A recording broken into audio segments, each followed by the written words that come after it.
अस्सलाम वालेकुम। आज हम डिस्कस करेंगे पैराग्राफ के बारे में। ठीक है, हम पैराग्राफ में 4 टैग्स के बारे में पढ़ेंगे।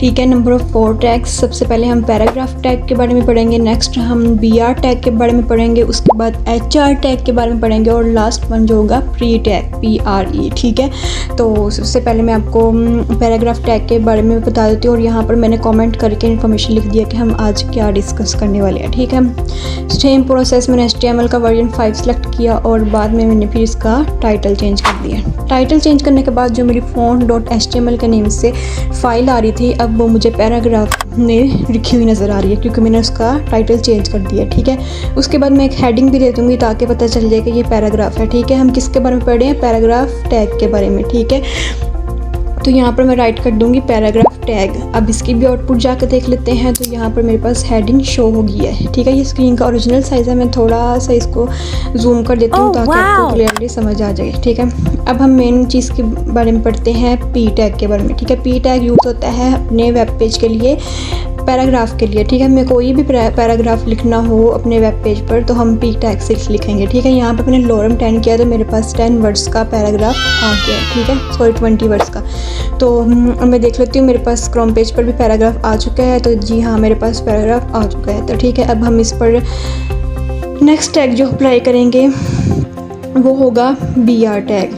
ठीक है, तो यहाँ पर क्योंकि ये पी पैराग्राफ जो होता है ना, ये पैराग्राफ के लिए ही होता है। बस आपने जो भी पैराग्राफ लिखना है ना वो P टैग से लिखना है। लेकिन अगर आपने इस पैराग्राफ को डिफरेंट मतलब लाइंस में करना है कि मुझे एक लाइन में नहीं शो करवाना, नेक्स्ट लाइन पे शिफ्ट करवाना है, तो उसके लिए जो यूज़ होता है लाइन ब्रेक का टैग जिसको कहते हैं BR टैग। तो उसके लिए मैंने अलग से एक P टैग लिख लिया है और मैं इसको भी आउटपुट देख लेती हूँ। ठीक है, तो यहाँ पर मेरे पास P टैग आ चुका है। तो मैं अब चाहती हूँ कि मेरा जो ये एक लाइन पर जो शो हो रहा है ना, मुझे आधा नेक्स्ट लाइन पर शो हो और आधा एक लाइन में शो हो, मतलब 2 लाइन्स में मुझे पैराग्राफ शो हो। तो इन दोनों के इनके दरमियान ना कंस्ट्रक्टर से पहले मैं BR टैग लगा लूँगी। BR टैग में इनके लाइन ब्रेक का टैग। तो यहाँ पर ये मेरी लाइन ब्रेक करके मुझे दूसरी लाइन पर शिफ्ट कर देगा।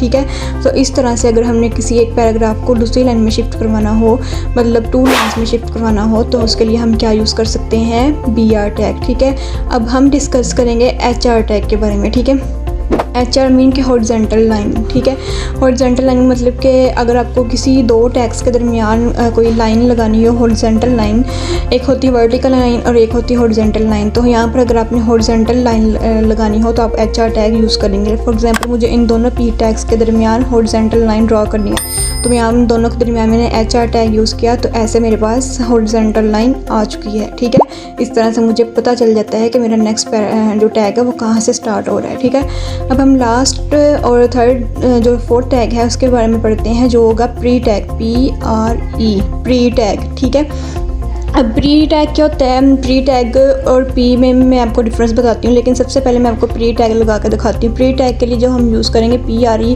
लिखेंगे तो हमारे पास खुद ही ऑटो सजेशंस में आ जाएगा प्री। ठीक है, इधर भी मैं अपना 10 वर्ड्स का पैराग्राफ लिख लेती हूँ। तो यहाँ पर मैंने लिखा लॉरम 10। ठीक है, मैंने लॉरम 10 लिख लिया और मैं इसको Ctrl+S से सेव करूँगी अपने क्रोम पेज को। दोबारा से मैं रिफ़्रेश कर रही हूँ तो यहाँ पर मेरे पास प्री टैग आ चुका है। इसका थोड़ा सा फ़ॉन्ट फैमिली P टैग की निस्बत थोड़ी सी चेंजिंग है। ठीक है, तो अब मैं दोबारा से P टैग लिखूँगी। ठीक है, क्योंकि मैं आपको P और प्री में डिफरेंस बताना चाह रही हूँ एक्चुअली में। तो यहाँ पर मैं दोबारा से P टैग लिख लेती हूँ। यहाँ पर मैं आपको लिख के भी दिखा देती हूँ, कमेंट करके मैं लिख देती हूँ ताकि आपको समझ लग जाए। ठीक है, आप इसका स्क्रीनशॉट भी ले सकते हैं।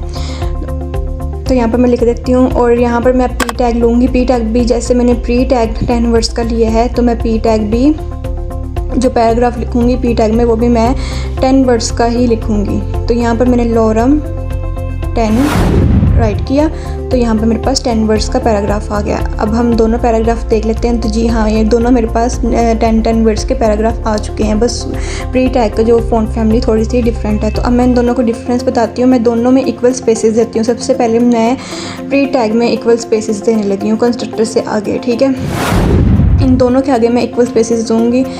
तो यहाँ पर भी मैंने इक्वल स्पेसेस दे दिया और यहाँ पर भी मैंने मल्टीपल इक्वल स्पेस दे दिया है। ठीक है, अब मैं दोबारा से कंट्रोल एस करके सेव करूँगी और अपने क्रोम पेज को रिफ़्रेश करूँगी। तो ये देखे डिफरेंस। ठीक है, जब मैंने प्री टैग में जितनी मैंने नंबर ऑफ़ स्पेसेस लगाई उतनी ही आई हैं, लेकिन प्री टैग में उतनी स्पेसेस नहीं आई, वो सिर्फ एक स्पेस को काउंट कर रहा है। तो यही मेन डिफरेंस है इन दोनों में कि प्री टैग में हम जितनी मर्जी स्पेसेस ऐड करें वो काउंट करेगा पेज क्रोम पेज पे, लेकिन जब प्री टैग में हम लगाएंगे वो सिर्फ एक स्पेस को काउंट करेगा। तो आपको समझ आई होगी इन चारों टैग्स के बारे में। अगर आपको समझ आई हो तो अपने चैनल को लाइक करना है, शेयर करना है, कमेंट करना है। Thank you so much for watching. Allah हाफिज़।